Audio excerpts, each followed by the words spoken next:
Hare Nama eva kevalam, kalo nasteva nasteva nasteva gatiranyata. Hare Nama eva kevalam, kalo nasteva nasteva nasteva gatiranyata.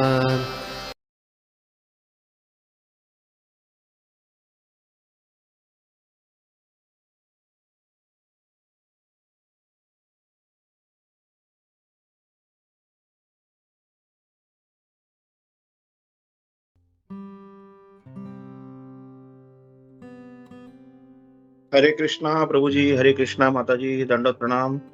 Thank you प्रेम सखा प्रभु जी, स्वरूपा माता जी। आपने इतना बढ़िया class लिया, sorry, आपने इतना बढ़िया जो गायन किया, कीर्तन किया, थैंक यू। एक्चुअली उससे शुरुआत बहुत अच्छी हो जाती थी इनकी क्लास की, बहुत थैंक यू माता जी, प्रभु जी।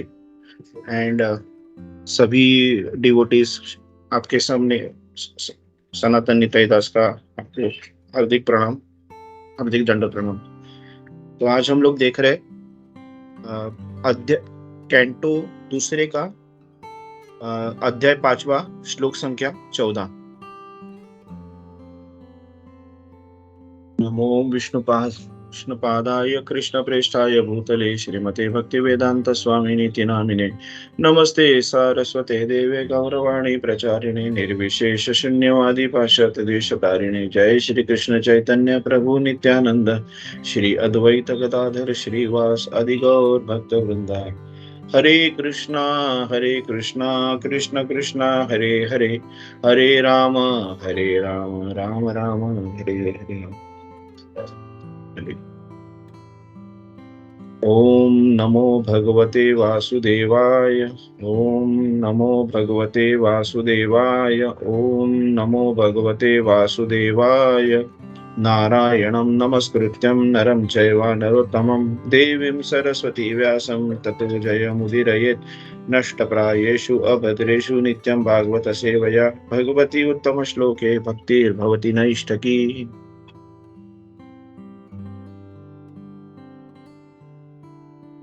हरे कृष्णा, दंडवत प्रणाम। हम लोग चालू करते हैं। तो श्लोक इस प्रकार है। द्रव्यम कर्म च कालश्च स्वभावो जीव एव च, वसुदेवात् परो ब्रह्मन्न च चान्योर्थी चस्ति तत्वतः। द्रव्यम कर्म च कालश्च स्वभावो जीव एव च, वासुदेवात् परो ब्रह्मन्न च अन्यो अर्धोस्ति तत्वतः। अर्थोस्ति। तो इसका ट्रांसलेशन बाय श्रील प्रभुपाद। जय Srila Prabhupada. The 5 elementary ingredients of creation, the interaction thereof set up by eternal time, and the intuition or the nature of the individual living beings are all differentiated parts and parcels of the personality of Godhead, Vasudeva, and in truth there is no other value in them. इसका हिंदी अनुवाद भी देख लेते हैं। सृष्टि के 5 मूलभूत अवयव शाश्वत काल द्वारा उनसे उत्पन्न अन्योन्य क्रिया तथा जीव का स्वभाव, ये सब भगवान वासुदेव के भिन्नांश है। और सच बात तो यह है कि उनका कोई अन्य महत्व नहीं है। तो ये जो श्लोक है, इस श्लोक के लिए मैंने शुभ कृष्ण प्रभु जी का सहारा लिया था। उनका एक लेक्चर था जिन्होंने इसके ऊपर बहुत अच्छा विश्लेषण दिया था, तो मैंने उनसे अपने लिए मतलब मदद मांगी थी। और जो भी अभी मैं जो भी अच्छा कहूंगा वो उनकी कृपा से कहूंगा। हरे कृष्णा। तो यहाँ पे द्रव्यम जो है उसका वो घटक है। तो वो घटक कौन से है? तो पृथ्वी, जल, वायु, अग्नि, आकाश। हम लोग तो जानते हैं कि हमारा जो शरीर है ये इन 5 तत्वों से बना हुआ है। बाद में यहाँ पे कर्म कहा गया है, तो कर्म मतलब जो है क्रिया। और जैसे प्रभु जी कहते हैं कि जन्म का निमित्त ही कर्म है। कर्म जो है वो कर्म की वजह से, मतलब हमारा जो जन्म हुआ है वो कर्म की वजह से हुआ है। हमने जो पिछले जन्म में जो भी कर्म किए थे, इससे जो बंध गए हम लोग और बद्ध जीव जो बन गए, उसके लिए हमारा ये जन्म हो गया। तो ये कर्म के बारे में बताया गया है। फिर काल को बताया गया कि काल मतलब ये स्वभाव के गुणों का ये परिणाम है काल। तो ये कैसे कहता है कि काल के वजह से हमारा स्वभाव है, और स्वभाव को के जो हम लोग मतलब जो गुणों का प्रभाव, हमारा स्वभाव मतलब गुणों का प्रभाव, मतलब आगे स्वभाव का मीनिंग दिया कि गुण का जो प्रभाव है वो स्वभाव है। और काल जो है वो ये स्वभाव में जो परिवर्तन आता है वो काल के वजह से। तो उसके लिए अगर हम लोग एक सिंपल एग्जांपल देंगे कि तो जो छोटा बच्चा रहता है उसको बचपन में, मतलब जो 2 साल 3 साल का, तो उस पर कोई टेंशन नहीं रहता, उसको किसी बात की उसको फिक्र नहीं रहती है, वो अपने माँ पिताजी के ऊपर निर्भर रहता है। तो जहाँ माँ पिताजी करेंगे उसके ऊपर उनके ऊपर मतलब उसका पूरा विश्वास रहता है। तो उसके लिए मतलब या ना खाना ढूंढने की चिंता, ना नौकरी की चिंता, ना इवन पढ़ाई की चिंता।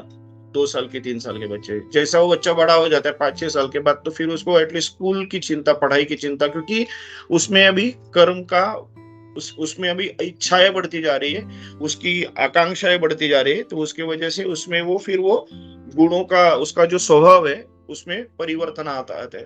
वैसे ही वो बड़ा, जैसे लड़का और बड़ा हो जाता है 15-16 साल का, तो कॉलेज में चला जाता है, तो तभी उसकी इच्छा आकांक्षाएं और बढ़ गई रहती है। जब नौकरी करते हैं तो और बढ़ गई रहती है, तो फिर उसमें चेंज आते रहता है गुणों का। तो ये जो काल के वजह से, ये जो काल का प्रभाव बोला जाता है, ये काल का प्रभाव जो है जिसके वजह से हम जो व्यक्ति है उसके स्वभाव में भी फर्क आता रहता है।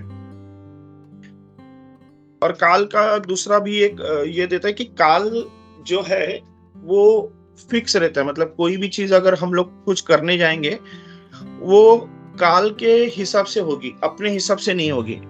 एक एक्चुअली मतलब एक एग्जाम्पल जो मेरे मन में आ रहा है कि बीच में एक एक्सीडेंट हुआ था, रत्नागिरी मुंबई का जो हाईवे है वहां पे बीच में 4 रास्ता आता है, सिग्नल आता है, वहां पे एक एक्सीडेंट हुआ था। और उसमें बाइक थी और एक उसपे कपल जा रहे थे, पति और पत्नी। एक्सीडेंट काफी भयंकर था और ट्रक इन्वॉल्व था वो, और इन लोग ये 2 बाइक पे थे और काफी बड़ा नुकसान हुआ बाइक का। तो इन लोग मतलब बहुत जख्मी हुए थे, तो जख्मी हुए थे मतलब काइंड ऑफ मरने के इस पोजीशन में थे।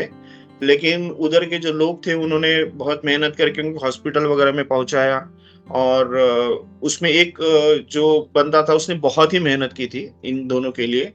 और फिर हॉस्पिटल से मतलब 1 आध महीने के बाद उनकी तबीयत वगैरह सब ठीक हो गई, और वो सब जब बाहर निकले तो जिसने इनको बहुत हेल्प किया था उसको थैंक्स बोलने के लिए वो दोनों कपल उसके घर पे जा रहे थे। तो उसी नुक्कड़ पे जहाँ पे पहले एक्सीडेंट होता उसी नुक्कड़ पे उनका वापस एक्सीडेंट हो गया, और उस एक्सीडेंट में ये दोनों मतलब दोनों चल बसे। बहुत दुख की बात है, लेकिन यहाँ से ये क्लैरिटी होती है कि उनका उसी नुक्कड़ पे एक्सीडेंट हुआ। पहले एक्सीडेंट में उनको वो बच गए, लेकिन दूसरे एक्सीडेंट में वो बच नहीं पाए उसी नुक्कड़ पे। तो यहाँ पे वो काल का प्रभाव दिखा जाता है कि वो काल जब आता है तो उसी जगह मतलब काल के बिना वो पर्टिकुलर चीज, कोई भी चीज संभव नहीं है।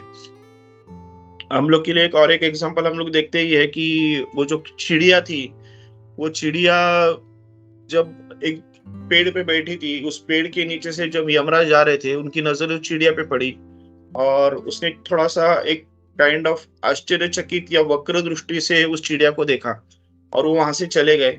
तो वो चिड़िया बहुत भयभीत हो गई और वो तुरंत गरुड़ राज के पास गई और बोलती है कि यमराज की नजर मेरे पे पड़ गई है, तो मैं डेफिनेटली मरने वाली हूँ, तो कृपया आप मुझे ऐसे दूर लेके जाओ जहाँ पे शायद यमराज नहीं पहुंचेंगे। तो गरुड़ जो था वो तो मतलब हम जानते हैं काफी मतलब बड़ा पक्षी है और उसमें वेग भी बहुत है। तो उसने पूरी रात गरुड़ ने मतलब उड़ते गए और बहुत दूर जाके उस चिड़िया को वहां पे छोड़ दिया उसने। तो चिड़िया को एक पेड़ के ऊपर छोड़ दिया, चिड़िया थैंक्स बोल के आ गई। लेकिन हुआ ऐसा कि उसी जिस दिन सुबह छोड़ दिया उसको, उसके तुरंत आधे घंटे में उसको एक सांप ने निगल लिया, सांप ने उसको मार डाला उस चिड़िया को। तो ये गरुड़ को बहुत दुख होता है जब गरुड़ को पता चलता है। गरुड़ जाके यमराज से पूछते हैं कि ये ऐसा क्यों हुआ, तो यमराज बोलते हैं कि मुझे पता था उस चिड़िया का अंत कहाँ है और टाइम क्या है, लेकिन उसको मैं जब उस जगह पे देखा तो मैं ताज्जुब हो गया कि ये एक रात में इतने दूर आ गई है, भी एक रात में वहां पे पहुंचेगी कैसे। जो चिड़िया के जो स्पीड है, वेग है, वो एक रात में इतने दूर पहुंच ही नहीं सकती, जबकि उसका मृत्यु तो वहां पे उस तय है, उस टाइम पे तय है। तो आपने उसको मदद किया उस मृत्यु के पास जाने के लिए। तो मतलब अगर वो गरुड़ के पास शायद नहीं जाती तो चिड़िया शायद बच जाती। तो ये कहने का तात्पर्य यहाँ पे ये है कि जो काल है उसका सामना कोई नहीं कर सकता। तो जब जब किस चीज को होना है, जब टाइम पे, वो तब काल उसको करवा लेता है। फिर स्वभाव, जैसे मैंने कहा था, वो गुण का प्रभाव है। तो यहाँ पे देखते हैं कि हम लोग द्रव्य, ये जो घटक है, पृथ्वी, जल, वायु, अग्नि, आकाश, बाद में जो कर्म है, जो काल है, स्वभाव है, ये सब जो है ना, ये जड़ जड़ प्रकृति है, ये जड़ है। और आगे चल के इसमें जीव का उल्लेख किया है। तो जीव जो है वो भगवान की अंतरंग शक्ति का एक अंश है, सेपरेटेड अंश है, उसको भिन्नांश कहते हैं। तो भिन्नांश क्यों? क्योंकि उसका खुद का एक व्यक्तित्व है, भले वो इससे स्वरूपतः सेम हो, उसके गुण और सब, वो सब भले ही उसका सेम हो, लेकिन वो actually quality wise, quantity wise वो भगवान से अलग है। तो प्रभुपाद जी जैसे हर बार उदाहरण देते हैं कि सागर का बूंद, तो सागर की बूंद जो है वो भी सागर जैसी ही खट्टी रहती है। मतलब पूरा सागर में जो खट्टापन, जो नमक का जो नमकीन जो सागर जो रहता है, वही सेम नमकीन जो टेस्ट है वो बूंद की रहती है। लेकिन बूंद और सागर का एक्चुअली मिलाप नहीं कर सकते, कंपैरिजन नहीं कर सकते, क्योंकि बूंद बूंद है, सागर सागर है। तो यहाँ पे जीव को बोला कि वो भगवान का भिन्नांश है।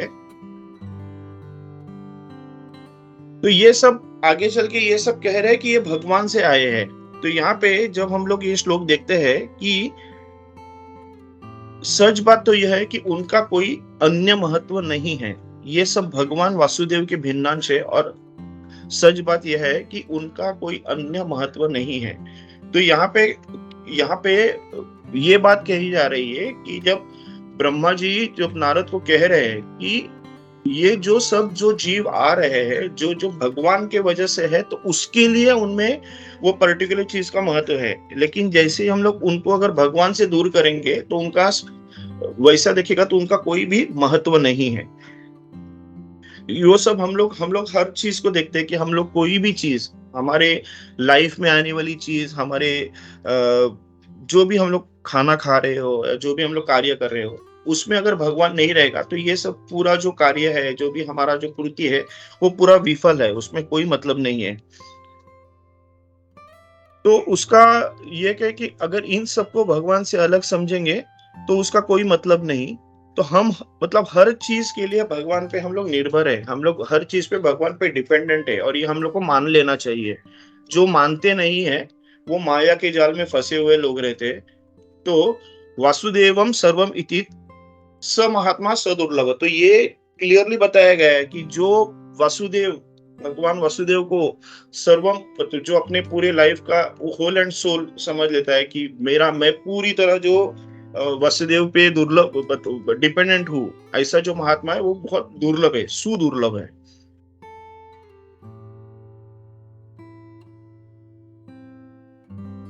तो हम लोग प्रभु जी ने जस्ट एक एग्जांपल दे रहे थे कि ये लोग जो भगवान को अपने से दूर रखते हैं, तो उसके लिए प्रभु जी के महाराज ने उनको एक बड़ा मतलब एग्जांपल दिया था। जो प्रभु जी कह रहे थे कि ये लोग कहते हैं कि हमको भगवान को भोग क्यों लगाना है, तो भगवान तो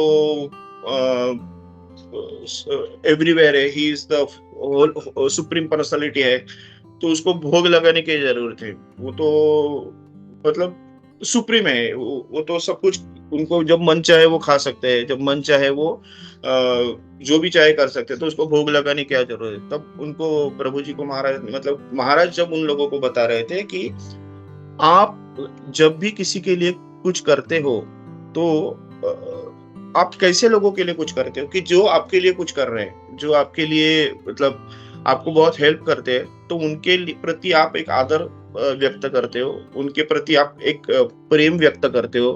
तो ये जो भगवान आपके पूरे लिटरली मतलब अपने हर सांस पे उसका नियंत्रण है, और हर पॉइंट पे वो अपनी रक्षा कर रहा है, हर पॉइंट पे अपने को वो आगे बढ़ा रहा है। तो ऐसे भगवान के प्रति आपका एक कुछ कर्तव्य होता है कि नहीं, कि वो भगवान को भोग क्यों लगाना है। तो ये भगवान को भोग लगाने का मतलब हम लोग डेफिनेटली एज जो भक्ति के मार्ग पे हम लोग चल रहे हैं, हम लोग को प्रभुपाद जी ने बहुत अच्छा बताया कि हम लोग भगवान को भोग क्यों लगाते हैं, कि हम लोग ये निसर्ग है, हम लोग इस निसर्ग का जो क्रियंता भगवंत है उसका उसके क्रिएशन को हम लोग यूज कर रहे हैं, तो भगवान को भोग लगाना है तो वो चोरी कहला जाती है।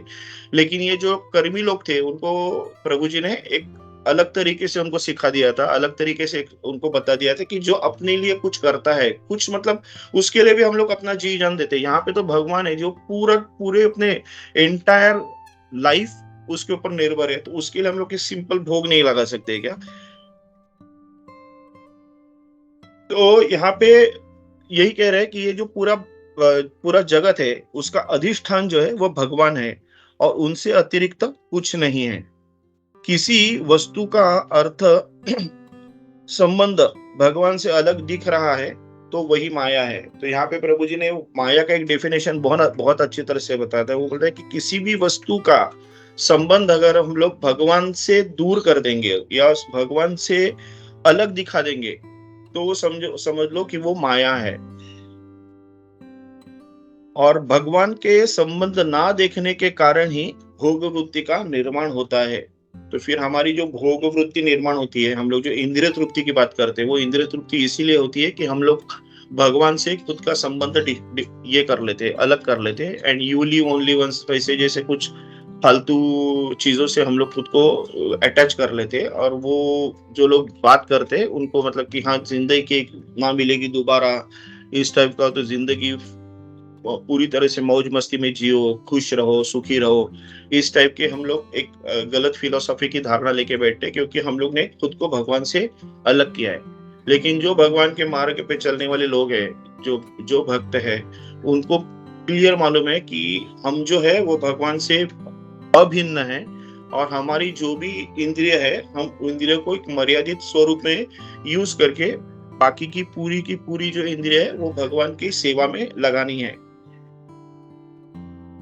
तो यहाँ पे प्रभु जी ने एक अचिंत्य भेदा भेद एग्जाम्पल दिया था कि उन्होंने कहा था कि हम लोग की जो भगवान की जो एक एग्जाम्पल, उन्होंने हारमोनियम का एक एग्जाम्पल दिया था कि हारमोनियम बना तो लकड़े से है, तो वहां पे अभेद है। लेकिन अगर हम लोग उसको देखेंगे कि हारमोनियम, लकड़ा कुछ हारमोनियम का काम नहीं कर सकते, और जैसे अगर लकड़ा जलता है तो हारमोनियम को कोई जला नहीं सकता, तो यहाँ पे वो भेद है। तो उन्होंने वो एक एग्जांपल दिया था कि अचिंत्य भेद भेद। तो ये जो पर्टिकुलर श्लोक, जो आज का श्लोक है, वो हम लोग देखेंगे तो वो अचिंत्य भेद से काइंड ऑफ रिलेटिव है, कि ये सभी जो घटक है वो भगवान के अंश है। जीव भी तो भगवान का भिन्न अंश है, लेकिन भेद ये है कि जीव का खुद का एक व्यक्तित्व है, वो उसके पास भगवान ने दिया हुआ एक क्या बोलते हैं हम लोग, खुद का फ्री विल दिया है, उसको थोड़ा सा इंडिपेंडेंस दिया है, तो उसके लिए वो अलग है भगवान से। तो भले वो भगवान का भिन्नांश होने के स्वरूप था तो भगवान से सेम है वो, लेकिन बिकॉज उसको एक अलग से व्यक्तित्व दिया है तो वो भिन्न है। तो वहां पे अचिंत्य भेदाभेद का वो एक प्रभु जी ने वो एग्जाम्पल यहाँ से अटैच किया है। और ये जो बाकी जड़ प्रकृति है वो तो तुरंत टोटली भिन्नांश है, क्योंकि ये तो उनका स्वरूप ही उन लोग का अलग है। तो ये पूरे जड़ प्रकृति है, जिनका भगवान जो परमात्मा भगवान है उसकी जो प्रकृति, उसका जो स्वरूप है, और ये जो जड़ प्रकृति का स्वरूप है, ये टोटल अलग है। तो हम लोग अभी तात्पर्य जो प्रभुपाद जी ने दिया थोड़ा उसके ऊपर हम लोग चर्चा करते हैं। तात्पर्य श्रील प्रभुपाद द्वारा। जय श्रील प्रभुपाद। यह व्यवहार जगत निर्विशेषतया वासुदेव की अभिव्यक्ति है, क्योंकि इसके सृजनकारी अवयव, उनकी अन्योन्य क्रिया तथा फल का भोक्ता जीव, ये सभी भगवान कृष्ण की बहिरंगा तथा अंतरंगा शक्तियों द्वारा उत्पन्न है। इसकी पुष्टि भगवद गीता 7.4 7.5 में हुई है। सारे अवयव तथा पृथ्वी, जल, अग्नि, वायु तथा आकाश एवं इन्हीं के साथ भौतिक पहचान की अवधारणा, बुद्धि तथा मन भगवान की बहिरंगा शक्ति से उत्पन्न है। तो हम लोग अगर 7.4 का श्लोक अगर देखते तो मया तत्मिदं सर्वं जगद व्यक्त मूर्तिना मत्स्थानि सर्वभूतानि न चाहम तेष्वस्थितः। तो यह संपूर्ण जगत मेरे अव्यक्त रूप द्वारा व्याप्त है। समस्त जीव मुझ में है, किंतु मैं उनमें नहीं हूं। तो यहाँ पे न भगवान की अनुभूति स्थूल इंद्रियों से नहीं तो नहीं हो पाती। तो यहाँ पे प्रभुपाद जी ने तात्पर्य में भी यहाँ पे कहा है कि भगवान की जो अनुभूति है वो स्थूल इंद्रियों से नहीं हो पाती। कहा गया है कि अतः श्री कृष्ण नामादि न भवेद ग्राह्यमिंद्रिये सेवोन्मुखे ही जिह्वादि स्वयमेवं स्फुरत्यदः। तो ये भक्ति रसामृत सिंधु में रूप गोस्वामी ने यहाँ पे वो ये पर्टिकुलर श्लोक लिखा है। तो भगवान श्री कृष्ण के नाम, यश, लीलाओं आदि को भौतिक इंद्रियों से नहीं समझा जा सकता। जो समुचित निर्देशन से भक्ति में लगा रहता है उसे ही भगवान का साक्षात्कार हो पाता है। इस प्रकार वे सामान्य जनों से के लिए दृश्य नहीं है। तो यहाँ पे जो निर्विशेष दया का जो पर्टिकुलर वर्ड यूज किया है, हम लोग जानते हैं भगवान निर्विशेष नहीं है, लेकिन यहाँ पे पर्टिकुलर चीज को उन्होंने ये जो यूज किया तो वो ऐसे लोगों के लिए यूज किया है जो भगवान को देख नहीं पाते, भगवान को समझ नहीं पाते। वो भगवान को देख क्यों नहीं पाते, समझ क्यों नहीं पाते? क्योंकि भगवान पे वो भरोसा नहीं करते। तो यहाँ पे प्रभुपाद जी ने बहुत एग्जाम्पल अच्छा दिया है कि भगवान सबके लिए समान है। तो ऐसा क्यों है कि भगवान किसी लोगों को के लिए दिखता है, किसी लोगों को अनुभूति है, किसी लोगों को नहीं होती है। तो यहाँ पे प्रभुपाद जी ने बहुत अच्छा एग्जांपल दिया था। वो बोल रहे थे कि हम लोग सांस लेते हैं, हवा सब जगह पे है, पूरे पूरे ब्रह्मांड में देखेंगे तो एटलीस्ट पृथ्वी में तो सब पृथ्वी में हर चीज के अंदर हवा है, हर जगह हवा है। लेकिन अगर आप सांस लोगे तो आपको पता चलता है कि हवा है। मतलब हम लोग करके ऐसे सांस लेंगे तब हवा हमारे अंदर जाएंगे, अगर सांस हम लोग नहीं लेंगे तो हवा अंदर जाएगी नहीं। तो यहाँ पे वो कहने का मतलब है कि भगवान की अनुभूति होने के लिए हम लोग को भगवान पे विश्वास होना चाहिए, भगवान के लिए प्यार होना चाहिए, भगवान के लिए हम लोग जो शास्त्र हम लोग पढ़ते हैं उस शास्त्र पे भरोसा होना चाहिए, उस पे फेथ होना चाहिए। तो भगवान की अनुभूति होगी, तब भगवान से प्यार होगा और तब भगवान हम लोग को दिख सकते हैं। तो यहाँ पे ये जो पर्टिकुलर श्लोक के बारे में, और फिर हम लोग वापस देखते हैं कि 7.5 में श्लोक ऐसा भी है, भूमिरापो नलो वायु खम मनो बुद्धिरेव च अहंकार इतियम में भिन्ना प्रकृति रष्टधा। तो पृथ्वी, जल, अग्नि, वायु, आकाश और ये मन, बुद्धि तथा अहंकार, जो मन, बुद्धि, अहंकार हम लोग उसको सूक्ष्म बोलते हैं और पृथ्वी, जल, अग्नि, वायु, आकाश को हम लोग स्थूल बोलते हैं। तो ये 8 प्रकार के जो विभक्त है वो मेरी भिन्ना या अपरा प्रकृति है, अपरा प्रकृति। लेकिन जो जीव है उसको परा प्रकृति कहा जाता है, लेकिन पृथ्वी, जल, अग्नि बाकी के जो है उनको अपरा प्रकृति कहा जाता है। तो ये भिन्न मतलब स्वरूपता ही अलग है। तो भिन्न भले वो अंश है, भिन्नांश है, भिन्न अंश है, लेकिन भिन्न इसके लिए क्योंकि उनका स्वरूप ही अलग है। तो ये जो 7.4 में यहाँ पे ये लिखने के बाद हम लोग एक जो 7.4 जो था, 7.5 ये है, अपरेयम यत्स्त्वन्याम प्रकृतिम विद्धि में पराम जीवभूताम महाबाहो ययेदम धार्यते जगत। तो हे महाभाव अर्जुना, इनके अतिरिक्त मेरा एक अन्य पराशक्ति है जो उन जीवों से युक्त है जो इस भौतिक अपरा प्रकृति के साधनों से का विदोहन कर रही है, मतलब पिपरन। तो यहाँ पे उन लोग कह रहे हैं कि जो और एक जो मेरी शक्ति है, यहाँ पे श्री कृष्ण अर्जुन कहती है जो इनसे अलग है, और वो शक्ति जो है पराशक्ति है। और वो जो पराशक्ति का हम लोग देखते हैं कि वो इस जीवों से युक्त है, जो इस भौतिक अपरा प्रकृति के साधनों का विधान कर रहे हैं। तो यहाँ पे बोल रहे कि ये जो साधन है, ये जो प्रकृति के जो साधन है, तो का साधन कौन से है? ये जो द्रव्यम कहा गया, पृथ्वी, जल, अग्नि, वायु, आकाश और मन, बुद्धि, अहंकार, ये जो साधन है वो साधन का वो यूज कर रहे हैं। तो यहाँ पे इसको पर्टिकुलर उन्होंने ये कहा है कि जो साधन का यूज कौन कर रही है, तो ये पराशक्ति है। तो आज का जो हम लोग बहुत कलयुग देख रहे हैं, तो जैसे मतलब कहते हैं कि ये साधन को यूज करना है और जो जीव है उससे प्यार करना है। ये बेसिक जो इंटेंशन है आज के मतलब जो भगवान की जो शक्ति है, या जो हम लोग देखती है, वो जो निसर्ग जो भगवान ने बनाया है, हम लोग जो क्रिएशन है, जो उसकी माया शक्ति है, मोह माया शक्ति, उसमें पर्टिकुलर ऐसा कि जीवों से प्यार करो और साधन का उपभोग करो। लेकिन अभी हो रहा ऐसा है कि पीपल आर मेंट, मतलब जो बोलते हैं कि people are meant to be loved and things are meant to be used. लेकिन अभी ऐसा हो रहा है कि we are using people and loving things. तो आज की जो करंट जो हम लोग का सिचुएशन हम लोग देख रहे हैं कि हम लोग लोगों को यूज कर रहे हैं और चीजों से प्यार कर रहे हैं। तो आगे हम लोग पढ़ते हैं कि शाश्वत काल द्वारा निर्धारित इन स्थूल तथा सूक्ष्म अवयवों को भोग करने वाला जीव अंतरंगा शक्ति की उपज है, जिसे इस जगत में या वैकुंठ लोक में रहने की छूट है। तो भौतिक जगत के जीव ठगिनी अविद्या से छला जाता है, किंतु वैकुंठ लोक में वह किसी भ्रम में के बिना सामान्य अवस्था में रहता है। तो यहाँ पे हम लोग देखते हैं कि भौतिक जगत में पूरा ये चीटिंग प्रोपेंसिटी, जब प्रभुपाद जी वर्ड यूज करते हैं कि चीटिंग प्रोपेंसिटी, ठगिनी अविद्या, यहाँ पे हम लोग हर चीज में एक दूसरे को ठगने का देखते हैं। कोई भी चीज हो, एकदम छोटा सा जो था ट्रैफिक सिग्नल भी रहेंगे, तो अगर सामने पुलिस नहीं होगा तो ट्रैफिक सिग्नल तोड़ने की भी अपने में इच्छा रहती है। तो ये तो एक बहुत छोटी चीज है ट्रैफिक सिग्नल, लेकिन यहाँ पे तो मतलब लोग ये देखते हैं कि मतलब अपने इस पर्टिकुलर इंडिया में बैंकों को कितने करोड़ों लोगों से, करोड़ों रुपए से लूटा जा रहा है। मतलब इतने सब लोग हैं जिन्होंने अपने बैंक्स को इतना लूटा है। तो ये जो चीटिंग प्रोपेंसिटी है, तो यहाँ पे ये कह रहे हैं कि लेकिन जो वैकुंठ लोक में जो है उनमें ये सब चीज नहीं रहती है, वो सामान्य अवस्था में रहते हैं। जीव को भगवान की तटस्थ शक्ति कहा जाता है, लेकिन सभी परिस्थितियों में न तो भौतिक अवयव और न आध्यात्मिक भिन्नांश ही भगवान वासुदेव के से स्वतंत्र है, क्योंकि सारी वस्तुएं चाहे वे भगवान की बहिरंगा, अंतरंगा या तटस्थ शक्तियों की प्रतिफल है।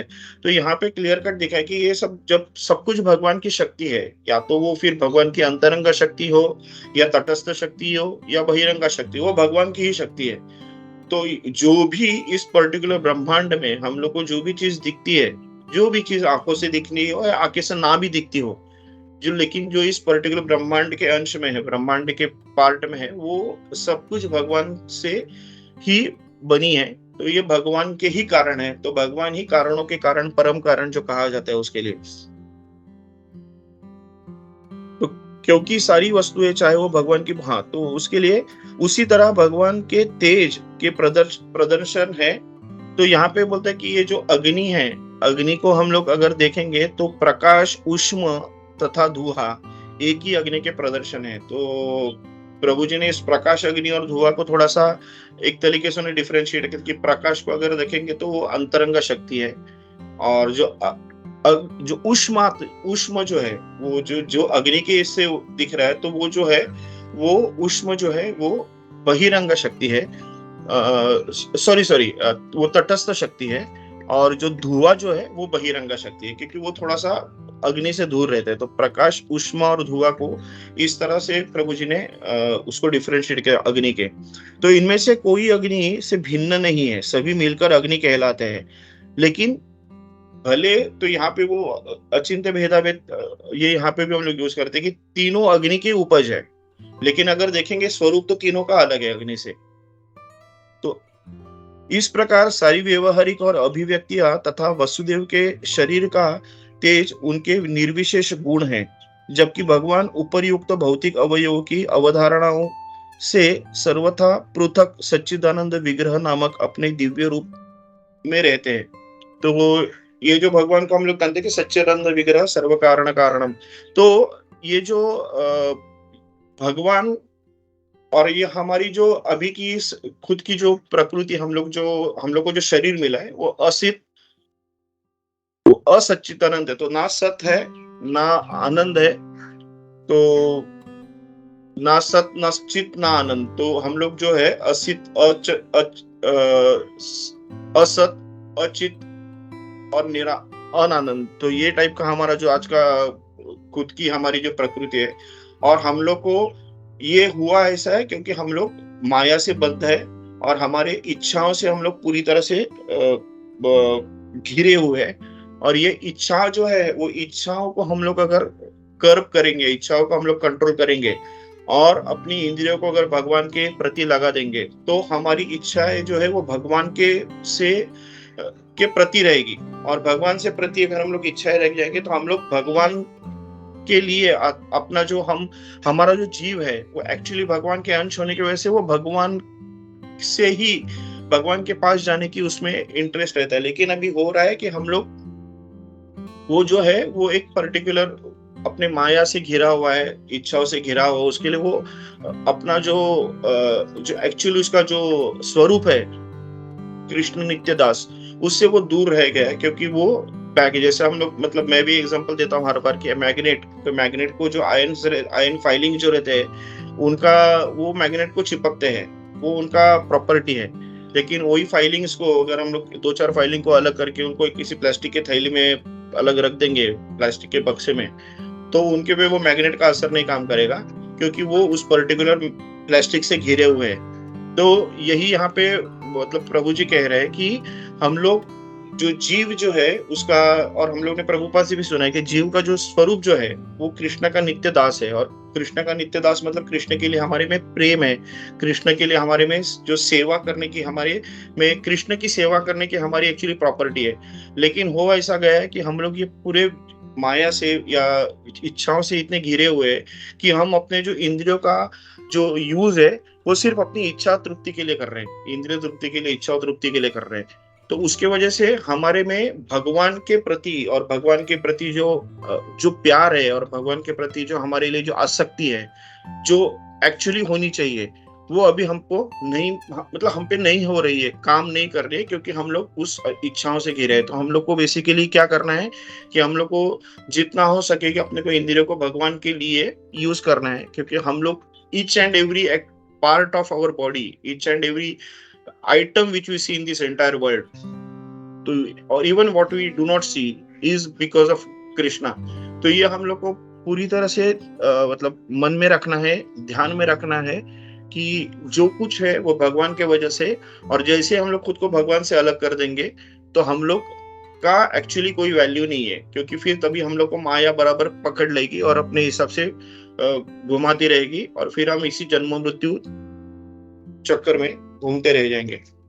तो यही एक्चुअली इस पर्टिकुलर आज के श्लोक का जो तात्पर्य और जो मैंने प्रभु जी सुना था वो आपके सामने प्रस्तुत किया है। अगर मुझसे कुछ गलती हो गई रहेगी तो प्लीज मुझे माफ कीजिए। हरे कृष्णा, दंडवत प्रणाम। जय श्री प्रभुपाद।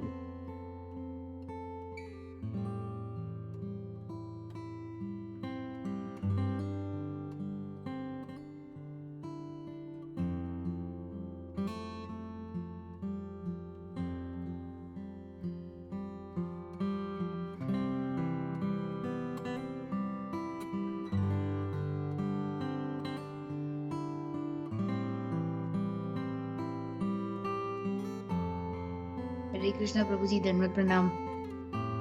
हरे कृष्णा माता जी। प्रभु जी बहुत अच्छा क्लास था आपका और बहुत अच्छे प्रैक्टिकल एग्जाम्पल और जो भी हो रहा है उसी के बारे में आपने बहुत अच्छे से बताया प्रभु। प्रभु जी मैंने एक सुना था बीच में, एक्चुअली पढ़ा था मैंने, श्रीमद् भागवतम का कोई कैंटो था, जैसे आपने अभी ये मेंशन किया था कि अभी भौतिक जगत में हम देखते हैं कैसे सबकी चीटिंग प्रोपेंसिटी, और प्रभुपाद भी ये हमेशा अपने बुक्स में लिखते हैं सबकी चीटिंग प्रोपेंसिटी है।